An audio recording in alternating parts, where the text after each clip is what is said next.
Kamusta na mga kalahi? Gusto mo bang maging psychic o maging tarot card reader? Kung ganon, ay dapat niyong panoorin ang videong ito. Masayang magtipon-tipon at magdiwang, tumugtog ng kagalakan ang lahat. Papuri at parangal sa diwatang nasa atin. Actually, kamakailan ay meron ako napanood sa TikTok kay Rafi Tulfo in action na kung saan na merong isang ginang from Japan na inirereklamo ang isang sikat na psychic dito sa Pilipinas.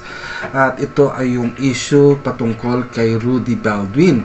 At ngayon, sa reklamo ay gustong magsampa ng demanda ang ginang na taga-Japan, no? At humingi sila ng konsultasyon or payo sa isang abogado at tinanong ni Rafi Tulfo kung meron bang kaso na pwedeng isampa laban sa isang psychic. At gusto kong panoorin nyo ang clip na ito mula sa TikTok or sa Rafi Tulfo in action. Panoorin Attorney natin. Garrett? Yes, Sir Rafi. Okay, kanina ka pa nakamonitor. Kung Yes, gusto sir. maghabol nitong si Ma'am Solen laban kay Rudy Baldwin, isang kilalang psychic sa social media, meron ba siyang pwede may kaso? Meron po, Sir Rafi, no, under our revised penal code, Article 318, Paragraph 2. Very clear po doon. Any person na nanguhula for profit or gain, pwede pong i-punish by arresto mayor. So crime po yan, Sir Rafi, magkatotoo man o hindi magkatotoo. As long as nanghula ka for gain or profit, it's a crime. So kahit na magaling ka manghuhula at nahulaan mo at nagkatotoo yung hula mo, as long as tumatanggap ka ng pera, may crime ka pa rin doon. Yes, sir, no, yun nga po yung sa ating penal code. Very specific siya. Any fortune teller, Sir Rafi, as long as you do it for gain or profit, crime na po siya. Aha. So, Okay. ayan mga kapatid, no? Mga kalahi. So, ibig sabihin, isang krimen daw ang panguhula. Kahit nasabihin mo na nagkatotoo ang hula mo o hindi, basta't ikaw ay tumanggap ng pera dahil sa gawain ng panguhula.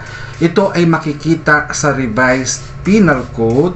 Ano nga ba yung sinabi niya? Revised penal code Article 318. Although bago na ang batas, no?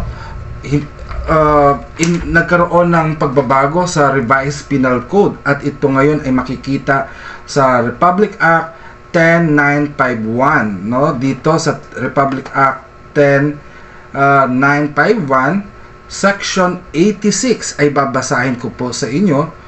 Ito ang sinasabi ng batas ng Republic Act 10951 at sinasabi, other deceits, the penalty of arresto mayor and a fine of not less than the amount of the damage caused and not more than twice such amount shall be imposed upon any person who shall defraud or damage another by any other deceit not mentioned in the preceding articles of this chapter. Any person who, for profit or gain, shall interpret dreams, make forecasts, tell fortunes, or take advantage of the credulity of the public in any other similar manner shall suffer the penalty of arresto mayor or a fine not exceeding 40,000 pesos. So yung arresto mayor ay 6 month and 1 day imprisonment po yan, no? Plus the fine not exceeding 40,000 pesos. So 6 month imprisonment plus 40,000. So anong ibig sabihin nun para sa atin na nagbabasa ng kapalaran? Ito ba ay illegal o ito ba ay isang krimen? Kaya marami sa mga practitioner ngayon na sinasabi ay burning time. Pero itong batas na ito ay nag-exist na sa ating bansa since 1930 at naamyendahan nitong 2017 lamang. Pero magtataka ka, no? Magtataka tayo. Ito ay katanungan lang. para sa lahat. Kasi marami sa atin na nanguhula, nagta-tarot card services, and most likely ang mga modern shopping, online shopping, available yung tarot cards. Maraming bumibili ng tarot cards, kaya kaya ng baraha, at nagsasabi na sila ay psychic, no? At aminin man natin sa hindi, maraming nakikinabang dito, at yung kinikita nila ay napapa-improve nila ang kanilang buhay, ang kanilang pamilya, no? Naisip ko rin yung kalagayan ng mga manghuhula natin sa Quiapo, no? Na kung saan tumanda na tayo, nandun pa rin sila sa Quiapo, at yung kanilang panghuhula, yung pagbabasa ng baraha, ay naging kasangkapan na nila para maitaguyod ang kanilang pamilya. At isa pang bagay na sinasabi ng batas, kung ito man ay bawal, no? Pumunta tayo sa DTI. Mamaya ipapakita ko ang ngayon, so ipapalabas ko ngayon yung video, dahil kasi gumawa ako ng clip, nag-screen record ako na mag-a-apply ako ng business name registration. So hindi siya business operation to operate, no? DTI lang siya. And nandito tayo sa dti.gov.ph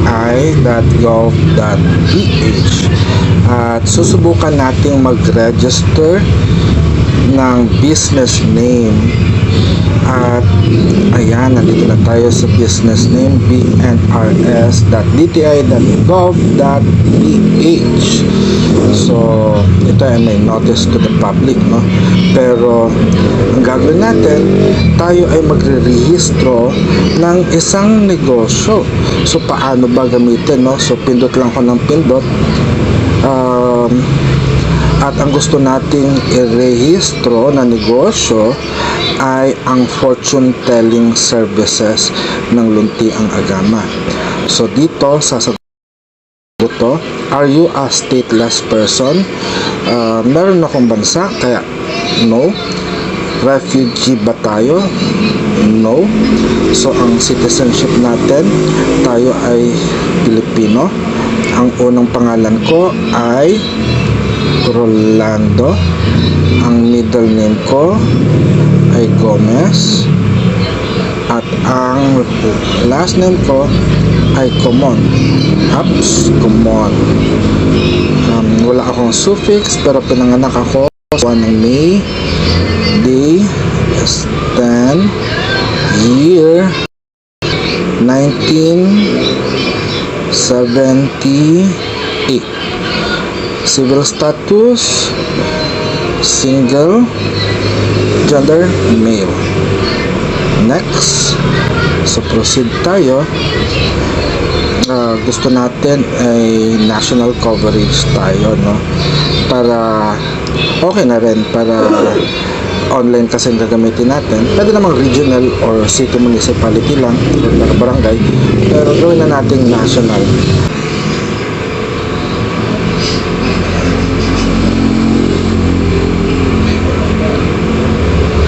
Divine.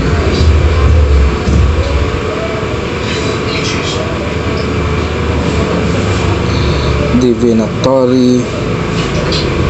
Sa advanced search ulit tayo. Yun ulit gagawin natin. Asan tayo?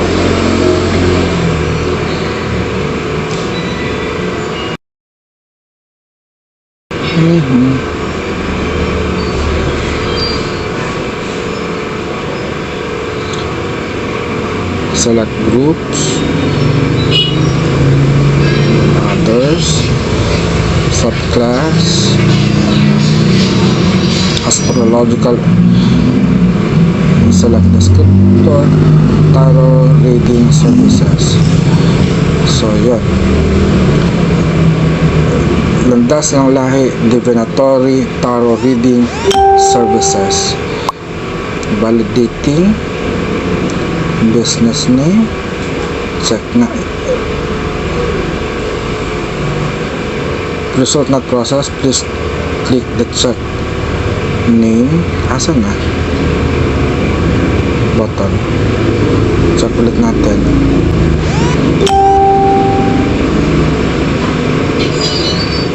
At ayun na, wala.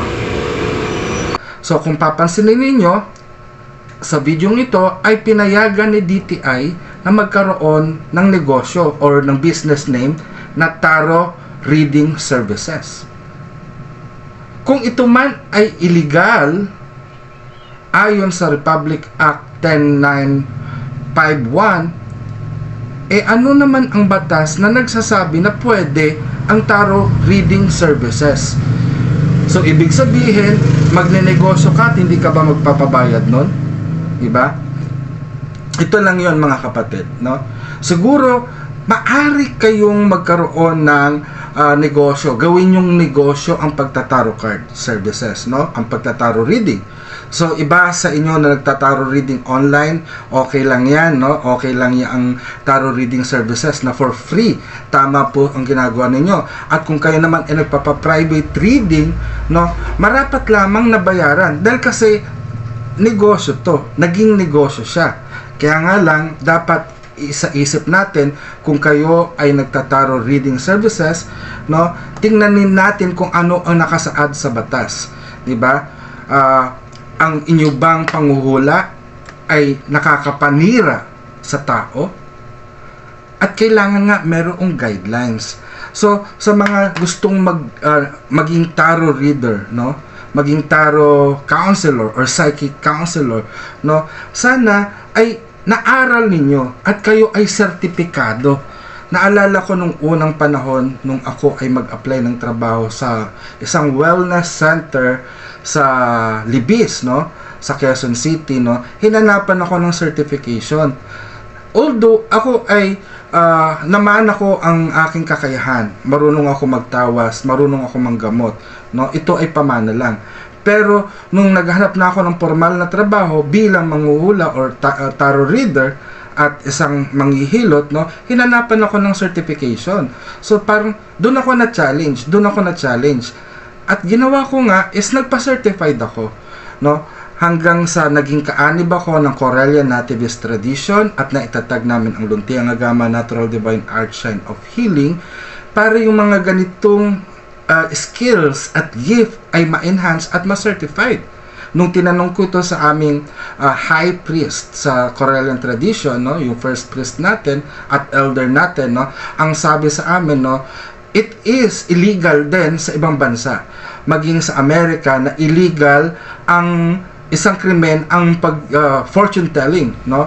Although under some state law sa ibang batas sa ibang bansa, no, sa Amerika, ang tarot reading services, ang fortune telling services ay categorized into entertainment. Kung ikaw ba naman isang client, magpaparead ka at kung sinabi dito entertainment, it should be kung ano man ang sasabihin ng psychic mo or ng tarot reader mo, it is for the purpose of entertainment. Although para sa akin is malaking question pa rin yon na mai-categorize ang tarot reading services, ang fortune telling services sa entertainment sector. Dahil para sa akin, the purpose of building up a shrine here in the Philippines is to cater the spiritual need of the Filipino people, of our community. At ito rin kasi ang tungkulin ng babaylan nung unang panahon, bago pa man tayo sakupin ng mga Kastila, no? Ang mga babaylan ang siyang naging tagapamagitan ng mga tao sa mundo ng espiritu. Kaya ang gabay ng babaylan, no, kinukuha nila ang serbisyo ng babaylan upang makipag-ugnayan sa mga spiritual na bagay, sa mga diwata, sa mga ninuno, at sa mga engkanto, no? Pero dito, kung merong pananakot o paninirang puri sa ating naaayon sa batas, yun na yung maaring i-charge, no? Maaring idemanda. So kaya dapat ingat-ingat din tayo sa ating pagbabasa, sa ating pagbibigay ng vision o pagbibigay ng lalong-lalo na ngayon. Ang daming manghuhula ngayon na lumalabas sa Facebook, sa YouTube, sa TikTok ng panay katatakutan, no? Mapanay paninira din ang inilalabas. Kaya maaring dito ma-implement sa kanila yung batas na ito, no, na sila ay makulong sa loob ng 6 na buwan at sila ay mag-fine or mag-penalty ng 40,000 pesos. At kung kayo nga po aspiring tarot reader, psychic, ini-encourage ko kayo na magpa-certified po kayo, magkaroon kayo ng ordination, no? Sa gustong mag-aral ng tarot services, meron tayong mga eskwelahan na legal, no? Katulad na lang ng Mysterium Pilipinas ni Sir Robert Robin. Nandito rin yung Philippine Academy of Intuitives. Meron ding Esoteric Society of the Philippines, at lalo-lalo na meron pong Luntiang Agama Natural Divine Art Shrine of Healing, at ang Temple of the Wise, no? Path of the Wise Temple sa Davao, para kayo ay ma-certify na psychic counselor o kaya ay tarot reader. Okay lang naman ang self-study, okay po mag-aral po kayo, no? Ma-enhance ninyo ang gift. Pero yung gift ninyo ay kailangan yung ilagay sa ayos at kailangan magkaroon ng proper recognition para iwas abala. So hanggang sa muli, paalam!